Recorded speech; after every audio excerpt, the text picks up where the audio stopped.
एक दुर्बल ब्राह्मण थे। उनकी पत्नी और एक पुत्र था। निर्धनता के कारण उनका परिवार भर पेट भोजन भी नहीं पाते थे। मांग जांच कर अपना काम चलाते थे। दिन भर मांगे तो दिया भर पावे, रात भर मांगे तो दिया भर पावे। ब्राह्मणी उपलब्ध आटे से रोटी बनाकर तरे रख दे, खोले तो तीने रह जाए। वह अपने पुत्र और पुरखा को खिला दे, स्वयं संतोष करके रह जाए। किसी तरह पुत्र का विवाह हुआ, बहू घर आई। उसके आगे भी यही हाल चलता रहा। गरीबी का यह रूप देखकर वह बहुत दुखी हुई। उसने अपनी सास से कहा अम्मा, जगन्नाथ की पूजा, उनकी रोटियां पोचिया घर में नहीं होती, उनके नाम की मटकी नहीं भरत जात। उनकी सास ने कहा, बहुरिया, घर में न जाने कौन फर्नीचर का बास है, रोटी बनाओ तो तीने रह जाए, बरकते नाई हुआ, पूजा कौन करे।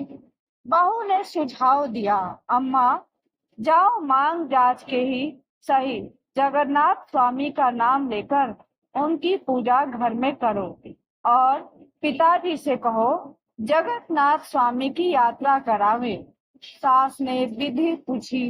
बहू ने कहा, एक सोमवार को उनके नाम की रोटियां कोचिया करे और दूसरे सोमवार को यात्रा पर जाए। सास ने ऐसा ही किया। जंगल से कुसुम का फूल मतलब बर्रे का फूल ले आई, अबिया और गेहूं जौ की बाली मांग कर लाई। किसी तरह उनके नाम की मटकी भरी। उनके पति दुर्बल ब्राह्मण जगन्नाथ स्वामी की यात्रा को तैयार हुए। कहने लगे, रास्ते में अपनी लड़कियों से मिलकर कह दे जगन्नाथ जी जा रहे हैं, जो कुछ संदेश कहना हो कह दे और जगन्नाथ के भोजन का निमंत्रण दे दे। पहले वह बड़ी लड़की के यहाँ गए। वहां घर नहीं थी। गरीबी के कारण मजदूरी करके पेट पालती थी। लड़के बाहर खेल रहे थे। ब्राह्मण ने उन बच्चों से कहा, जाओ अपनी माँ को बुला लाओ, कह देना नाना आए हैं। बच्चे बड़े खुश हुए, दौड़े दौड़े गए अपनी अम्मा को बुला लाए। वह प्रसन्न हो घर आई। जो कुछ कहना था गिरो रखकर सीधा सामान लाई, खाने का सामान, राशन आदि, और बड़े प्रेम से अपने पिता के भोजन का प्रबंध किया। कहा, बप्पा या खाना बनाए रखा है, खा लियो, हम काम पर जा रहे हैं, लौट के आइबे। और चली गई। उस ब्राह्मण ने भोजन किया, बच्चों को कराया, कुछ भरी कटौती के नीचे मूंद कर रख दी। बच्चों से कहा, इन्हें अपनी अम्मा को खिला देना, हम जगन्नाथ यात्रा पर जा रहे हैं, तुम सब भोज में आना। वह अपने यात्रा पर चले गए। इधर वह लड़की आई। लड़कों ने उनसे कहा, नाना का समाचार कहा, किंतु लड़के फिर भोजन का आग्रह करने लगे। उसने कटौती खोली तो वह सब भौरिया सोने की हो गई थी। वह खुश हो गई। उनके घर लक्ष्मी आई। ब्राह्मण आगे अपनी छोटी लड़की के यहाँ गए। वहां भी उन्होंने वैसा ही किया, किंतु छोटी लड़की ने उनका सम्मान नहीं किया और वो वाची भी कहे। खैर ब्राह्मण संतोष कर आगे बढ़ गए। जाते समय जगन्नाथ के भोजन का न्योता दिया। रास्ते में नदी नाले मिले, जो भी भारी वर्षा से भी मिलते न थे। इन्होंने पूछा, ब्राह्मण देवता कहाँ जा रहे हो? उन्होंने कहा, जगन्नाथ। कहा, अरे हमारो संदेश कह दियो, बड़ी बरखों में हमार संगम नहीं होत, हम भरीत है उमड़ाइत है, तब वो अलगे रहित है। ब्राह्मण ने कहा, अच्छा आगे चले तो बाल का बंधा हाथी मिला। उसने कहा, विप्र हमारा भी संदेश कह देना, इतना भारी शरीर और बांधा बाल से हैं। आगे चले तो एक जने थे जिनके पाटा चिपका था, उन्होंने भी अपना संदेश कहा। और आगे चले तो एक आम का वृक्ष मिला। वह फलता फूलता पर पकने के समय कीड़े लग जाते। उसने कहा, महाराज कहाँ जा रहे हो? विप्र ने अपना गंतव्य बताया। कहा, हमारा भी संदेश कह देना। विप्र ने कहा, अच्छा। सभी संदेश ले वह जगन्नाथ जी पहुंचे। वहां जगन्नाथ स्वामी की माया से विप्र को उनका द्वार भी न मिले। आगे भार जल रहा था। बहुत दुखी हुए। रास्ते में एक ब्राह्मण मिला। पूछा, बाबा कहाँ जा रहे हो? कहा, हम तो जगन्नाथ स्वामी के दर्शन करने आए हैं, परंतु हमें राह नहीं मिल रही है। विप्र रूप में आए देवता ने कहा, यहाँ तो भार जल रहा है, मंदिर कहाँ है? इतने में दुर्बल ब्राह्मण ने कहा, हम तो अब दर्शन कर इनके जाओ। उसी भार में गिर पड़ा।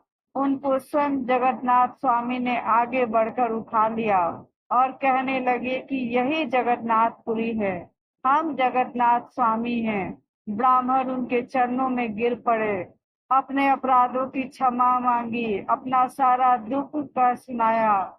जगन्नाथ स्वामी ने उनके 5 बेंत मार दिए और कहा, अच्छा अब जाओ। वह दुखी मन से लौट पड़े। सोचने लगे, हमको तो जगन्नाथ स्वामी ने कुछ भी नहीं दिया। लौटने लगे तो वह गूंगे बहरे और अंधे हो गए। उन्हें कुछ सूझ नहीं रहा था। फिर वही जगन्नाथ स्वामी ब्राह्मण देवता के रूप में आगे खड़े हो गए। बोले, तुम कहाँ जा रहे हो? दुर्बल ब्राह्मण ने कहा, हम तो जगन्नाथपुरी गए थे, लौटने में हमारी यह दशा हो गई।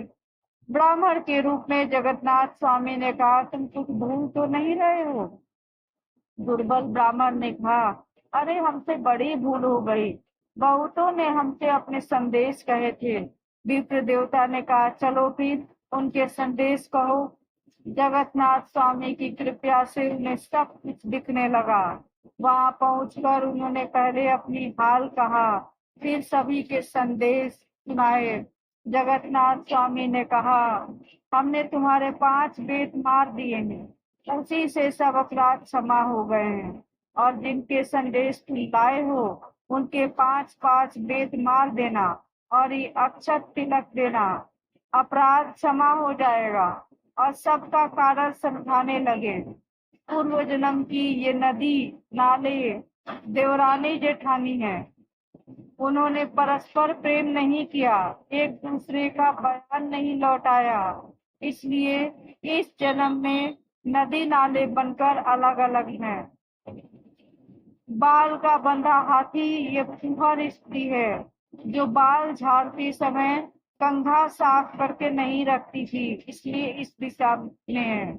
बोझ से लदा आदमी पूर्व जन्म का अभिमानी है। इसने अपने अहंकार से दूसरों को कुछ नहीं समझा।